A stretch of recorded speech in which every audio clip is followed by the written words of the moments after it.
کہ ہمارا رب اللہ ہے پھر اس پر جم جائیں۔ ان پر فرشتوں کا نزول ہوتا ہے، نہ کوئی غم کرو نہ خوف، خوشیاں مناؤ جنت کی جس کا تم سے وعدہ کیا گیا تھا۔ اللہ کی ربوبیت پر اطمینان جب انسان کو ہو جاتا، میرا رب اللہ ہے، ربی اللہ، انسان کے لیے نہ کوئی کھٹکا، نہ کوئی خطرہ، نہ کوئی خوف، نہ کوئی حزن۔ جو کچھ ہو رہا ہے کس کے اذن سے ہو رہا ہے؟ اللہ کے اذن سے۔ اللہ کے اذن کے بغیر پتا تک نہیں ہلتا۔ یہ کوئی اندھا بہرا مادہ نہیں ہے جس سے مجھے کوئی خوف ہو۔ اندھا بھینسا چلا آ رہا ہو اس سے تو ڈرنے کا ہر انسان کو ڈرنا چاہیے، نہ معلوم کس کو ٹکر مار دے۔ لیکن نہیں، اس کائنات کو چلانے والا ایک سمیع و بصیر خدا ہے، وہ جو میرا دوست ہے، میرا ولی ہے۔ اللہ ولی الذین آمنوا یخرجہم من الظلمات الی النور۔ اللہ اہل ایمان کا ولی ہے، ساتھی ہے، پشت پناہ ہے، مددگار ہے، حمایتی ہے۔ بتائیے جسے یقین ہو جائے کہ اللہ میرا مددگار، اللہ میرا محافظ، اللہ میرا پشت پناہ، اللہ میرا حمایتی، اس کے لیے کوئی خوف ہوگا؟ اس سے کوئی ڈر ہوگا؟ میں مثال دیا کرتا ہوں ایک بہت سادہ پنجاب کے دیہات کی۔ وہ بڑا چودھری ہے اور کوئی غریب کسان ہے۔ اس غریب کسان کے جانوروں کو ہر وقت اندیشہ ہوگا چوری کا، کوئی میری بھینس کھول کر نہ لے جائے، کوئی میرا بیل کھول کر نہ لے جائے۔ لیکن جس کے بارے میں یہ سب کو معلوم ہو کہ وہ جو بڑا چودھری ہے وہ اس کا دوست ہے، اس کی بچیا کو کوئی خوف ہوگا؟ اس کی بھینس پر کوئی ہاتھ ڈالے گا؟ اسے کوئی اندیشہ ہوگا؟ نہیں۔ کیوں؟ کہ وہ بڑا چودھری، بڑا اس کا یہاں کا سردار، جاگیردار، سب کو معلوم ہے وہ میرا دوست ہے، کوئی میرے خلاف اقدام نہیں کر سکتا۔ اس دنیا میں یہ چھوٹی سی بات اگر آپ کے دلی اطمینان اور سکون کا باعث بن سکتی ہے تو ذرا تصور کیجئے۔ میں لفظ تصور استعمال کروں گا صرف اس لیے کہ اس کا ہم جس کو کہتے ہیں ادراک اور شعور کر نہیں سکتے، اگر کے ساتھ کر سکتے۔ اگر یقین ہو کہ اللہ میرا مددگار اور یقین ہو کہ اللہ ہر آن میرے ساتھ ہے، پھر کوئی خوف، کس کا خوف؟ کوئی شے اللہ سے بالا تر ہے؟ کوئی قوت اس سے زیادہ طاقتور ہے؟ کوئی اس کے ارادے کو بدلنے والا ہے؟ کوئی اس کی مشیت کے آڑے آنے والا ہے؟ یہی بات ہے جو حضور نے فرمائی۔ یہ ایمان کا حاصل ہے لب لباب، کہ دیکھو اچھی طرح اس بات کو ذہن نشین کر لو، اگر تمام انسان مل کر تمہیں کوئی نقصان پہنچانا چاہے نہیں پہنچا سکتے، مگر جو کچھ اللہ نے لکھ دیا ہو، اور تمام انسان مل کر تمہیں کوئی نفع پہنچانا چاہے نہیں پہنچا سکتے، مگر وہ شے جو اللہ نے طے کر دی۔ آپ پھر میں کہوں گا ذرا طاری کیجئے، اسے فرض کیجئے، اسے سوچئے۔ اگر اس حدیث پر ہمارا دل ٹھکا ہوا ہو تو کسی سے ڈر ہوگا؟ یہ مجھے نقصان نہ پہنچا دے، یہ میری رپورٹ خراب نہ کر دے، یہ میری انکریمنٹ نہ رکوا دے، یہ میرا یہ نہ بگاڑ دے، یہ میرے یہ نقصان نہ پہنچا دے۔ اس کا ڈر، اس کا ڈر، اس کا خوف، اس کی خوشامد، اس کے لیے جا کر طرح طرح سے اپنی عزت نفس کو ذلیل کروانا اس کے سامنے، یہ سب کچھ کیوں کرتا ہے انسان؟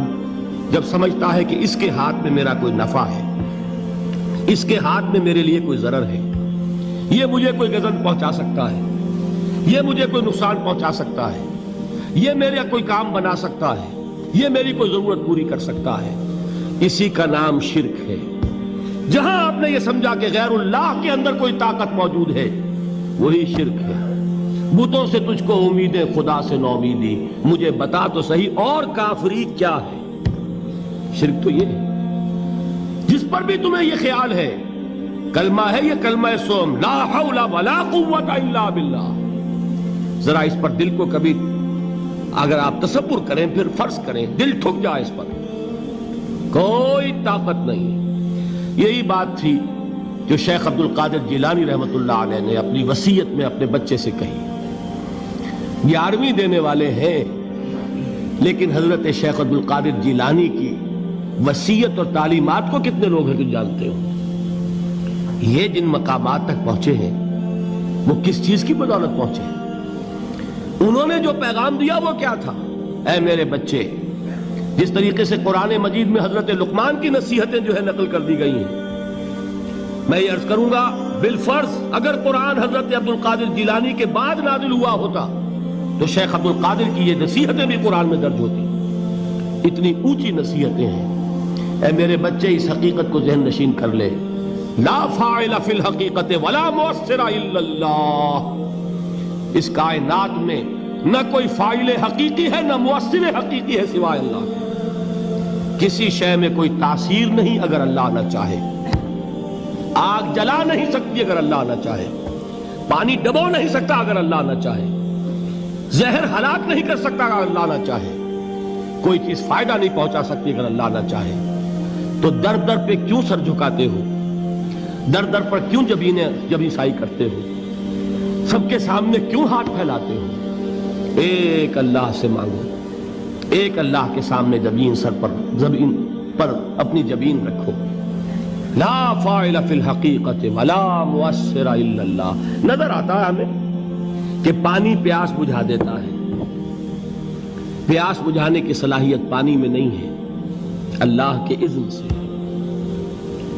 کھانا بھوک مٹا دیتا ہے، بھوک مٹانے کی صلاحیت کھانے میں نہیں ہے، اذن رب میں.